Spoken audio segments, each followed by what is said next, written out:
Take 3 celebrities. Send them off to a remote house in the country. Then seal them in. With no computers, TVs, newspapers or mobile phones, they'll be completely cut off from the outside world. So how will they know what's been going on while they've been in the bubble?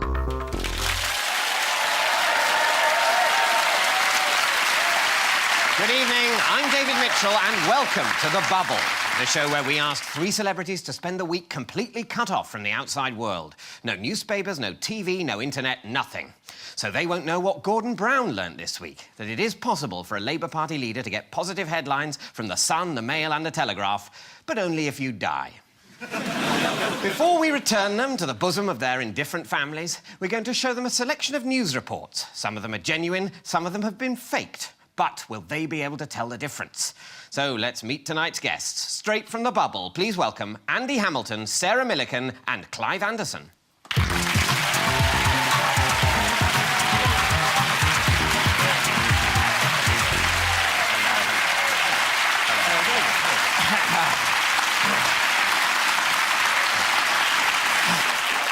Hello, good evening and welcome. How are you all? We're fine, aren't we? Good. We've had a very jolly time. Thank you very much. Have you? Yes. And you've really been totally cut off from the news media? Completely, yes. Absolutely. Is there anything you'd like to have happened while you've been away? I was hoping that things might have moved on and be a bit more sort of futuristic. Hoverboards and silver outfits and tablets instead of meals and that, but it doesn't, not that I've seen so far, it doesn't seem to have happened. Right. It probably has, marginally. But was it like Narnia for you, then, this has? It seems like you've been away for... We were just in a wardrobe, yes. There must have been some sort of odd headlines that we missed, like Chelsea player found in bed with his own wife, something like that. MP pays for his own second house, you know, nothing like that. Well, I can't tell you. No, you of know, course not. No, that would ruin the programme. And Andy, your experience of the bubble has been brought forward a week, hasn't it? Because of the unfortunate falling down of stairs of poor Sue Perkins. Which I had nothing to do with, by the way. Just the way you inflected that was... No, I mean, absolutely not. No, we're just sorry that it didn't happen in the house, because it made a great television, wouldn't it? I didn't realise it wasn't Sue Perkins for a couple of days, so it was... I thought... She's not looking quite as good as she used to. No disrespect to Andy, but... That's definitely an ungallant remark. We should say that Sue is fine and does not look like Andy Hamilton. Yeah. And will be on next week instead. Anyway, let us begin. I'm about to show you a selection of news stories, TV reports, headlines and newspaper articles from recent days. All you have to do is decide which are the real stories and which are the fakes. What could be simpler than that? So let's start with some TV news stories. You're going to see 3 news reports, but only one of them is real and has been broadcast while you were inside the bubble. The other 2 are fakes. Can you spot the real story? Let's have a look at story A. A small village shop in the heart of the Yorkshire countryside with a difference. Every Monday, owners Brian and Rachel get naked to raise money for the local hospice. Now they've been warned to keep their clothes on or face legal action for breaching health and safety rules. But when the man from the local council came round, he told us we couldn't do it for health and safety reasons. We were shocked. I said it's an easy way of raising money for the local charity. Locals have mixed feelings about Mooney Mondays, as it has now become known. I think it's disgusting. It's so unhygienic. I think it's fantastic. It's raising money for charity, and if anybody's got a problem with that, then don't come in on a Monday. Brian and Rachel have vowed to appeal and plan to carry on until a final decision is reached. So, for the next few weeks at least, it'll still be Dress Right Down Monday in Cawthorne. It'd be good if it were true, because it's a great achievement for the small shopkeeper, if I may call him that, to have something that Tesco's and Sainsbury's haven't got in on yet. You'd like to see sort of mass nudism in large branches of Waitrose? Well, I do think it's like that. I'd like to think that a shop has done something that the multiples, the chains, haven't done yet. Yeah. What are the implications for Ocado, though, if... will the delivery men be naked? Because I'm not sure that would be a good move. Well... Nudity online. Well, I think that exists. it does, doesn't it? Yeah. Normally the pizza delivery boy has his clothes on when he arrives at the door and then takes it off 3 minutes in. So I'm told. I've heard about these things. Are you talking about pornography or experience of life? I'll tell you afterwards. But I remember you from 20 years ago. Don't you worry. 20 years ago, I wasn't legal. I got myself off, if that's the right expression. Is any of this broadcastable, by the way? Oh, yeah, no, this is all innuendo. We haven't said the word fuck. Anyway, let's have a look at story B. When a fox enters a chicken coop, he usually leaves with a full stomach. But the fox, which braved the home of Dude the cockerel and his friends, didn't get to leave at all. The chickens, it seems, hatched a plot to murder the intruder, his henpecked body found in the morning by the bird's stunned owner.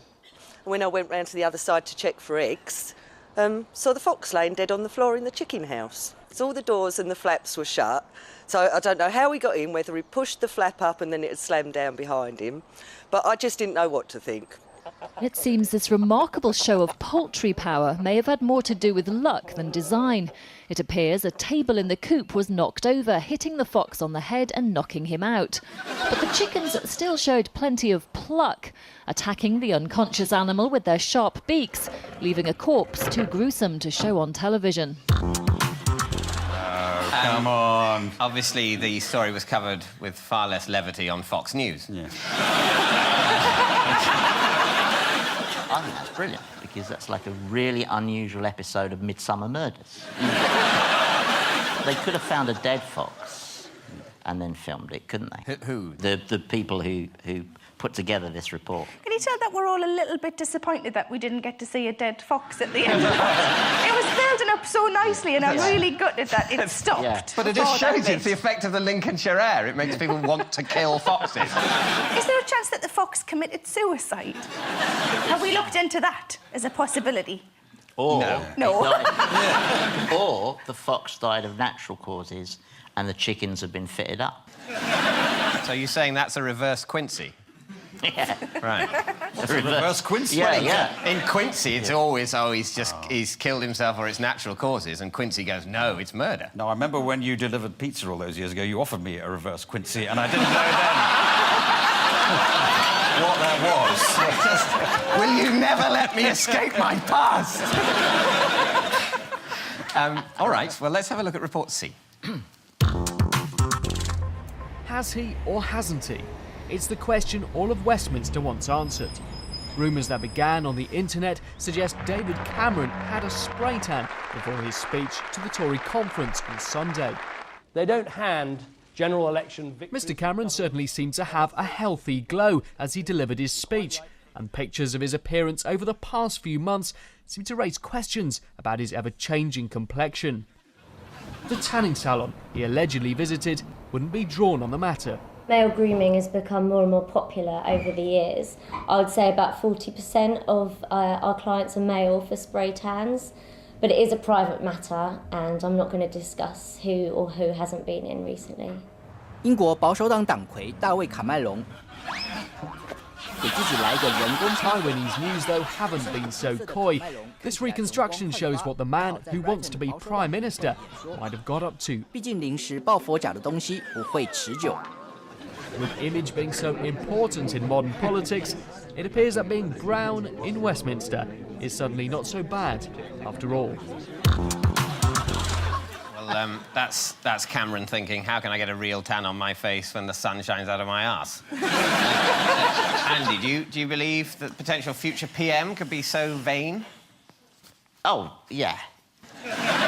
On the other hand, I would have thought that would be quite expensive to mock up. They did one with Brown, didn't they? Gordon Brown. Yes. And mocked him up for being angry and stuff.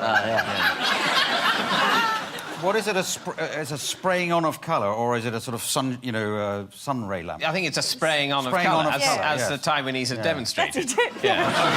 Well, it's just, unless that's supposed to be a blowtorch.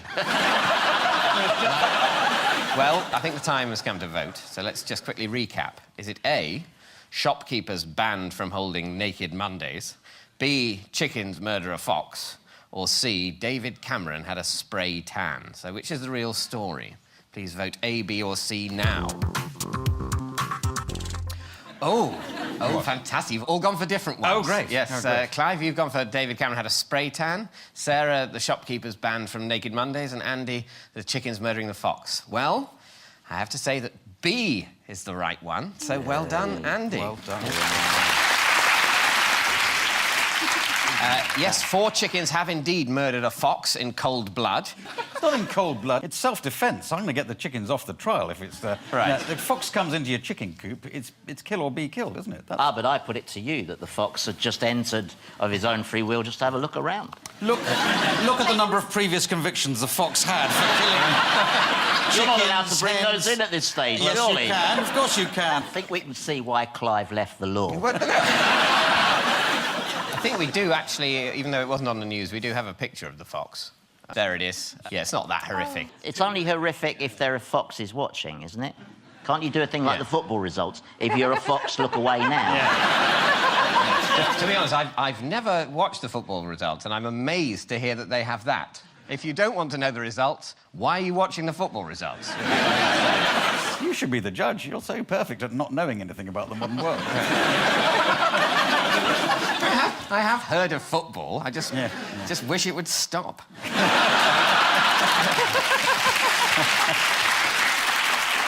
And Clive, you went for the Cameron spray tan. I was fooled for the reason that Andy gave, that mocking it up in Taiwan, it was clearly based on the fact that that had been done for a previous story.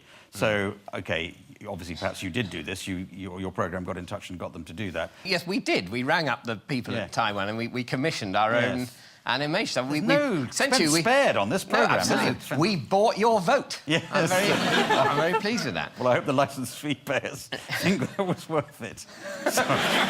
Oh, God. Not them again. They're never happy. Well, anyway, at the end of that round, Andy gets a point. Very good. Right. Next, we move on to the newspapers. 3 stories, and again, only one of them genuinely featured in a newspaper while you were inside the bubble. The other 2 are fakes. Can you tell the difference? Here's story A. The shock news that a photograph sent back by a Mars probe shows a giant gorilla.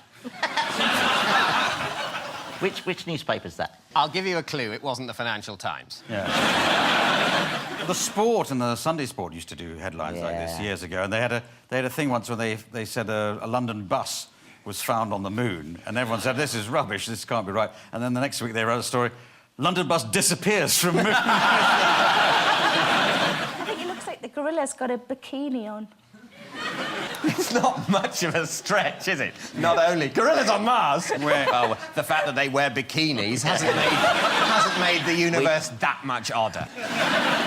Tell him what your obsession is. One of one of my obsessions is animals in clothes. So it's not an obsession. How many pictures have you got of them in this? Got a few. Sure, don't judge me. You drink alcohol. I don't drink alcohol. I like animals in clothes. OK, well, let's move on and have a look at story B. This is the news that Prince Philip was caught short while out walking on Monday and was spotted relieving himself behind a tree. The headline, the royal we, has been used over many, many years with anything vaguely connecting the royal family and, you know, loos or urination or anything. So that's certainly a plausible headline. How do they know he's weeing? He could be looking down at a dead fox saying, oh, who killed this? There's only some chickens here. But, isn't the Duke of Edinburgh entitled to wee on beside a tree? Is there some sort of... I think it's a territorial thing that he does, isn't it?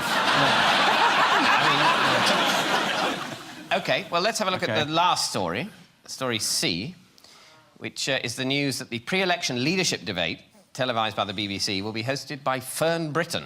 All right. It's a funny idea because she did ask a very good question of Tony Blair about the Iraq War and had him sort of saying, well, of course, if there hadn't been any weapons of mass destruction, we would have had to find other reasons. I mean, we would have argued the case in a different way. But I wonder if you're just building on that and to trap us. So what's looking more plausible of the 3? A photo shows a gorilla on Mars, Prince Philip snapped relieving himself behind a tree, or BBC's pre-election debate to be hosted by Fern Britton. Oh, it's difficult. Can we just go back to that nice house? Yes. When we're in there, we felt like calves or animals in a factory farm. We're being fed and looked after. We knew there's something horrible coming at the end of it. Artificially inseminated, that wasn't... I didn't like that bit. I didn't mind Artificial? How dare you?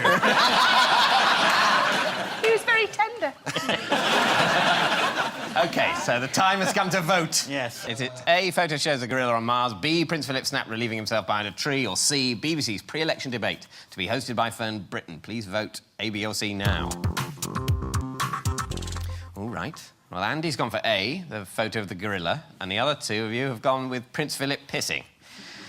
Well, I have to say, Andy, once again, you're right. Andy, you're a genius. It was indeed The Sun, and only The Sun, that printed that particular news report. If, in case you're feeling at all sceptical about it, let me quote from the article. Could this be a giant silverback gorilla on Mars? Is the next line no? Some space buffs reckon it is. After seeing this picture sent back by a robot vehicle probing the rocky red planet for signs of life. It continues... Enthusiast Nigel Cooper, who has studied thousands of photos taken by NASA rovers and posted online, said, "It's definitely a creature of some sort." Mr. Cooper, 43, of Grimsby, Lincolnshire, added, "I'm convinced there is life out there." What, in Grimsby? I have now quoted the entire article. That looks as though... Now we're looking at it again. There's a track, isn't there, that this, presumably the rover has... Why didn't it take a photograph when it was right up against the gorilla? I think the gorilla heard the noise of the trundling buggy and only emerged subsequently, so that when the buggy was where the gorilla is, the gorilla wasn't there. The gorilla went, "Oh, hang on. Not much been going on round here for a few thousand years." And none of you went for Fern Britton as the new... No, that was an obvious fake. Come on. Yes, what has come out this week is the details of the three debates. Yeah. There's going to be one on the BBC, one on ITV and one on Sky. There's a lot of competition between the broadcasters, so how come Channel 4 won? No commercial breaks. It's not a stipulation. ITV and Sky just said they wouldn't be able to sell any advertising. And audiences not allowed to boo or applaud. I think they put the second one in to make the politicians feel better about themselves. Who is going to be chairing the debate? They're going to be chaired by... Break to me gently, because I did put my application in to all three, but... David Dimbleby's doing the BBC one, Alistair Stewart, the ITV one, and Adam Bolton, the Sky one. And they're going to be 90 minutes long, each. Oh, wow. That's as long as a football match, isn't it? You don't even get any half-time. This is going to be ridiculous. By saying it's as long as a football match, you've made it seem even longer. Oh, I can't believe that. Oh, the football matches are so long.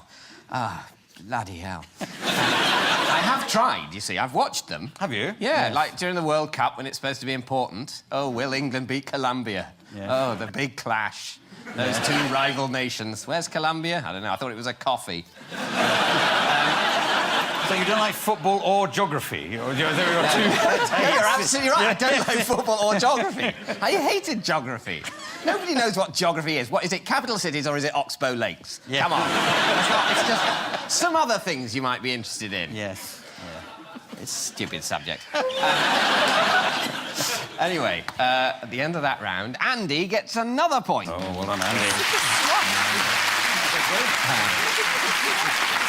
So, you've all been living together all week in a house. What was it like? Did you have a nice time? The food was really good in the house, and I'm kind of all about microwavable dinners normally.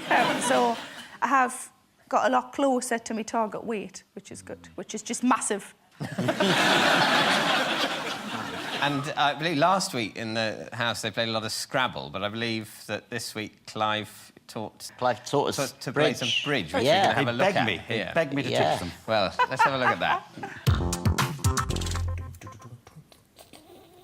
All righty.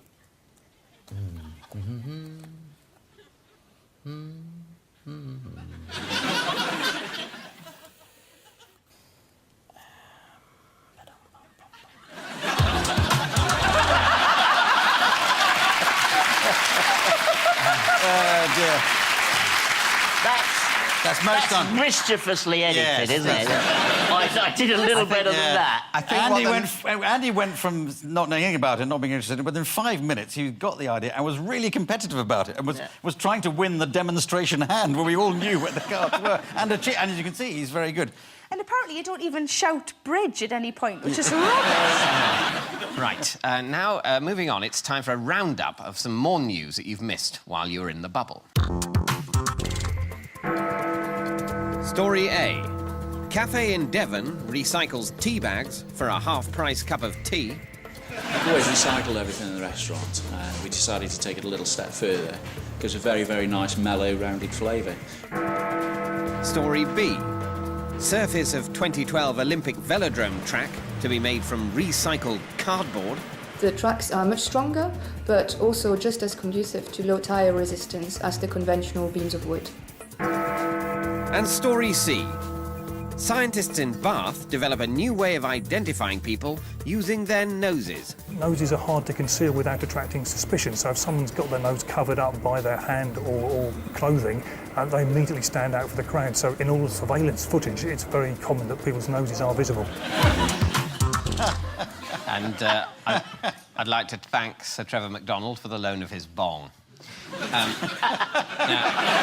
you just saw 3 stories there, but only one genuinely featured on TV news reports while you were inside the bubble. The other 2 were fakes. I'm getting my head around, finally, this whole programme. They're all unlikely, these stories, aren't they? They're all impossible things. What we try to avoid is having, like, man goes mad with jelly, and then interest rates remain stable. And you've certainly got me completely flummoxed now. My confidence is shot, so I think they're all true now, because everything's equally plausible. So why shouldn't you recycle tea bags? You can certainly get more than one cup out of a tea if you want to. People have done that at home for years. Would people find it disgusting, maybe, though, using someone else's tea? Well, no, it's only been in... It has only been in that cup, hasn't it? Yes. Yes. I'm imagining. How do you drink tea? Tea bagging's 2 different things. Just so you know. And the velodrome? What is a velodrome normally made out of? Is it cardboard? Is it wood? Is it plastic? Velo. I see. Is the velodrome outdoors or indoors, Andy? You know about this sort of thing. I'm assuming David doesn't know what sport is played in a velodrome. No, let me just say, I don't dislike sport. I dislike football. Oh, right, OK. Yeah. So what is the velodrome normally made out of, David, in your experience of following cycling as you do? I've only designed a few stadia, but I believe the velodrome is indoors. I'm assuming that some treatment is done to the recycled cardboard other than just sort of gaffer taping it down. I'm coming round to it now. You said gaffer tape and cardboard. My image of the 2012 Olympics is exactly that. I think the time has come to vote. Is it A, tea bags used twice for half-price tea, B, velodrome surface made from cardboard, or C, noses to be used as a new form of identification? Please vote A, B or C now. I'm just voting randomly now. I'm never right, so... I feel I need to somehow resurrect your morale, Clive. But unfortunately, it's not going to happen now because you're wrong. You and Andy are both wrong. You've gone for the B, the velodrome. Yes. Sarah, you've gone for A, the tea bags, and you're wrong. It's C, noses to be used as a new form of identification. No, noses may eventually replace PIN numbers at cash point machines using a new system called chip and pick. What about plastic surgery? Some people have their noses altered. This does not matter? Well, I think you can... I mean, with iris recognition, that can be tricked by putting drops in that make your pupils dilate and that sort of thing. All of these systems are trickable. This is going to be a nightmare, isn't it? All those officious people who stop you at airports, they're going to have a field day with this. Yes. Because you just go through again and lead with your nose a bit more. Anyway, that means at the end of that round, I keep all the points. Hey. All right. OK, our final round is on the buzzer. I'll read you some news stories from the last week that may or may not be real. If you're the first to buzz, please answer real or fake. If you're right, you win a point. If you're wrong, you lose a point. And I can tell you it's very close, but Andy, you're in the lead. So, let's begin with... A toy firm has come up with a new device that will allow dogs to post messages on Twitter. Clive. That must be fake. It's real. Oh, no! Whilst interviewing a woman fleeing violence in the Congo, a UK immigration officer is alleged to have sung Umbongo, Umbongo, they kill them in the Congo. Sarah? Real. That's real, yes. The Home Secretary has reduced the UK terror alert level to relaxed. That's fake. That is fake. What's my first point? Thank you, Rich. I don't know. Alexander the Meerkat from the Compare the Market adverts is to present the weather on Channel 5. Sarah? Fake. That is fake. Oh, that's a shame. Channel 5 will do it now. There's a market for it. Listen. US air traffic control authorities are investigating claims that planes at New York's JFK airport were directed by a child. Sorry. Real. Real. A cosmetic surgery clinic has offered to remove Eamon Holmes' man boobs free of charge. Real. That's fake. Is he going to keep them? Ken Loach's latest film to go into production is Family Misfortunes and is based around the life and times of Les Dennis. Please be real. That's fake. It is fake, yes. Yeah. And finally, Stephen Hawking has checked into a sex addiction clinic. Real. Fake. So the winner is Andy.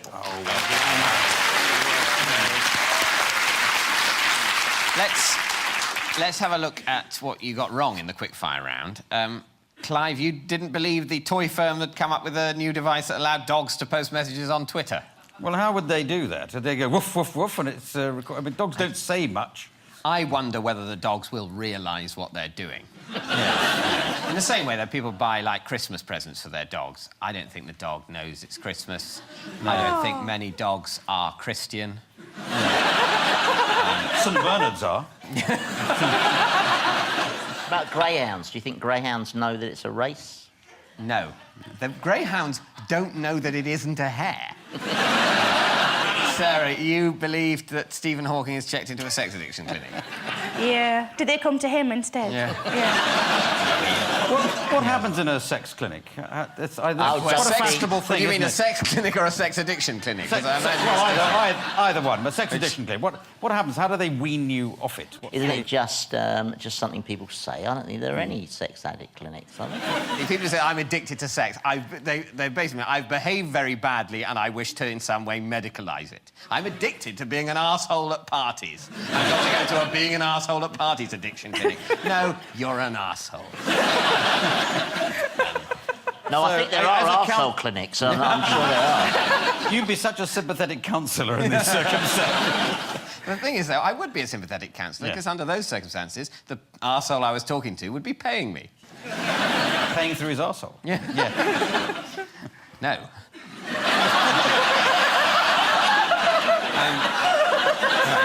Anyway, on that note, thank you to my guests, Andy Hamilton, Sarah Millican and Clive Anderson. Join me next time when coming out of the bubble will be Marcus Brigstock, Sue Perkins, Julia Hartley-Brewer and the Reverend Ian Paisley. Although I may have made one of those up. Good night.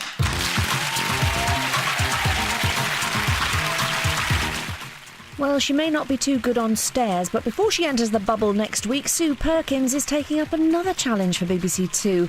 Monday at 9, she's putting together a band for Britain. The details are coming your way next.